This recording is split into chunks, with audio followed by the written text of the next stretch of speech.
Hey everyone, welcome back. If you're stuck in a login loop on Marcus, follow these steps to break it.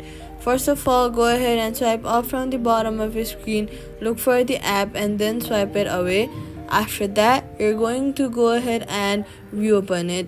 Then head over to your settings app, go to General, then iPhone storage, then scroll down, look for the Marcus app, and then offload the app. Next, head over to your app store, search for Marcus app, and then update the app to the latest version. Updating your app ensures you have all the latest files and bug fixes, so updating it is very necessary. After that, you're going to log in carefully with correct username and password and verification code. If the loop proceeds, uninstall and reinstall the app and try logging in again. These steps should stop the login loop and let you access your Marcus account normally. And that's it. Subscribe for more quick fixes.